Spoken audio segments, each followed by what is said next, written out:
ಐವಿ ದ್ರಾವಣ ಸಾವಿಗೆ ಕಾರಣ ಅಂತ ಅಧಿಕೃತವಾಗಿಲ್ಲ. ಕೆಲವು ಸ್ಯಾಂಪಲ್ಗಳನ್ನ ಪರೀಕ್ಷೆಗೆ ಕಳಿಸ್ಕೊಟ್ಟಿದ್ದೇವೆ. ಐವಿ ಫ್ಲೂಯಿಡೇ ಕಾರಣ ಅನ್ನೋದು ಇನ್ನೂ ಕೂಡ ಅಧಿಕೃತವಾಗಿಲ್ಲ. ಅದರ ರಿಪೋರ್ಟ್ ಬರಬೇಕಿದೆ. ವರದಿ ಬಂದ ಬಳಿಕವಷ್ಟೇ ಕ್ರಮದ ಬಗ್ಗೆ ತೀರ್ಮಾನ.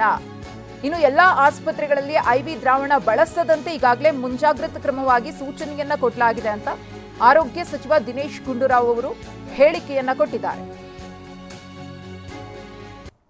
ಮುಖ್ಯಮಂತ್ರಿಯವರು ಕೂಡ ಇದನ್ನ ಕರೆದಿದ್ದಾರೆ. ಅಲ್ಲಿ ಎಲ್ಲ ವಿಷಯಗಳನ್ನಲ್ಲೂ ಚರ್ಚೆ ಮಾಡ್ತೀವಿ. ಇದುವರೆಗೂ ಏನೇನಾಗಿದೆ, ಘಟನೆಗಳಾಗೋದಕ್ಕೆ ಏನೇನು ಕಾರಣ ಮತ್ತು ಆ ವಿಷಯದ ಬಗ್ಗೆ ಎಲ್ಲ ಚರ್ಚೆ ಮಾಡ್ತೀವಿ. ಮತ್ತೆ ಮುಂದಿನ ಕ್ರಮದ ಬಗ್ಗೆನೂ ಕೂಡ ಅಲ್ಲಿ ಚರ್ಚೆ ಮಾಡ್ತೀವಿ. ಅಧಿಕೃತವಾಗಿ ಆಗಿಲ್ಲ. ಅದಕ್ಕೆ ನಮಗೆ ಶಂಕೆ ಇರೋದ್ರಿಂದ ಮತ್ತೆ ಅದನ್ನ ಟೆಸ್ಟ್ ಕಳಿಸಿದೀವಿ. ಯಾಕಂದ್ರೆ ಹಿಂದೆ ಇದೇ ಫ್ಲೂಯಿಡ್ ಏನಿದೆ, ರಿಂಗರ್ ಲ್ಯಾಕ್ಟೇಟ್ ಅಂತ ಏನು ಹೇಳ್ತೀವಿ, ಐವಿ ಫ್ಲೂಯಿಡ್, ಇದರ ಬಗ್ಗೆ ಹಿಂದೆ ಅನುಮಾನಗಳು ಬಂದಾಗ ನಾವು ಟೆಸ್ಟ್ ಮಾಡಿಸಿ ಅದರಲ್ಲಿ ಒಂದು ಕೆಲವು ಸ್ಯಾಂಪಲ್ಸ್ ಅಲ್ಲಿ ಅದು ರಿಜೆಕ್ಟ್ ಆಗೋದು, ನೆಗೆಟಿವ್ ಬಂದಿತ್ತು, ಸರಿ ಇಲ್ಲ ಅಂತ.